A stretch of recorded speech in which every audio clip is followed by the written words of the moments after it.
নমস্কার বন্ধুরা, আমি সুমি। আপনারা দেখছেন সুমির রান্নাঘর।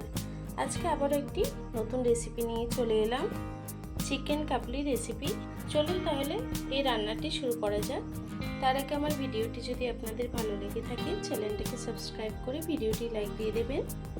চলুন তাহলে এই সুন্দর রেসিপিটি শুরু করা যাক। তরকারিটি রান্না করার জন্য একটা কড়া বসিয়ে নিয়েছি। কড়াইটি গরম হয়ে গেছে, তেল দিয়ে দেবো। তেলটি গরম হয়ে গেছে, দিয়ে দেবো পেঁয়াজ কুচি। পেঁয়াজটাকে একটু ভেজে নেব। আমি বড় সাইজে দুটো পেঁয়াজ কুচি করে দিয়ে দিয়েছি। পেঁয়াজটা ভাজা হয়ে গেছে, এখন আমি আদা রসুনের পেস্টটা দিয়ে দেব। আদা রসুনের পেস্টটাকে দিয়ে কিছুক্ষণ রান্না করে নেবো, যতক্ষণ কাঁচা গন্ধটা না বেরিয়ে যাচ্ছে। আদা রসুনের কাঁচা গন্ধটা চলে গেছে, এখন দিয়ে দেবো জিরে আর গোলমরিচ বাটা।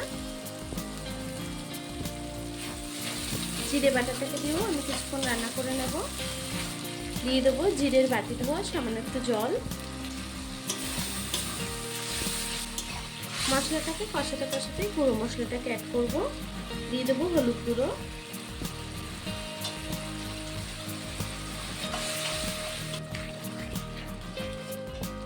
দিয়ে দেবো ঝাল লঙ্কার গুঁড়ো। আপনারা লঙ্কাটা আপনাদের টেস্ট বুঝে দেবেন। মশলা দিয়ে তেল ছেড়ে দিয়েছে, এখন দিয়ে দেবো চানা মশলা 2 চামচের মতো। দিয়ে দেবো টমেটো কুচি।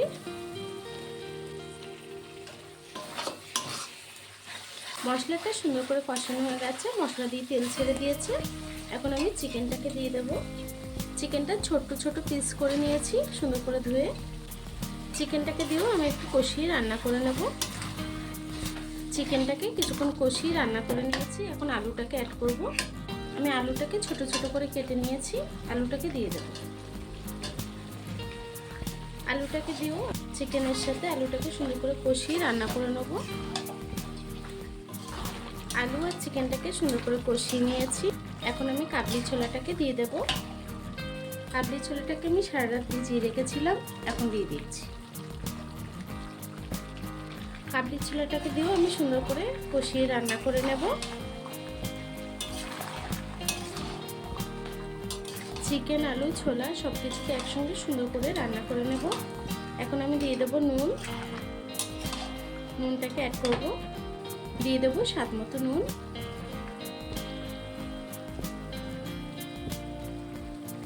নুনটাকে দিয়ে কষিয়ে রান্না করে নেব।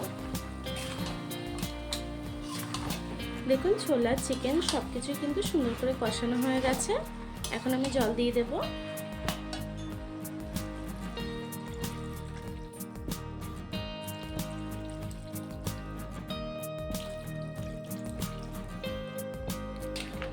পরিমাণ মতো জলটা দিয়ে দিলাম, এখন আমি তরকারিটাকে রান্না করে নেব।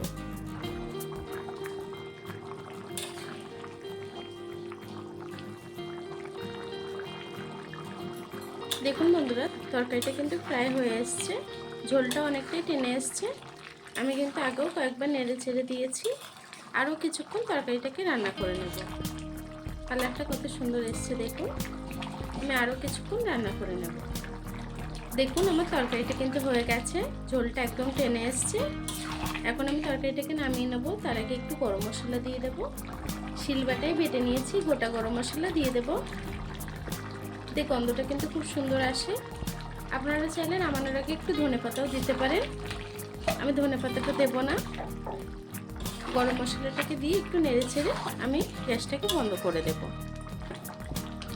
এখন আমি গ্যাসটাকে বন্ধ করে দেব। তরকারিটিকে এখন নামিয়ে নেব।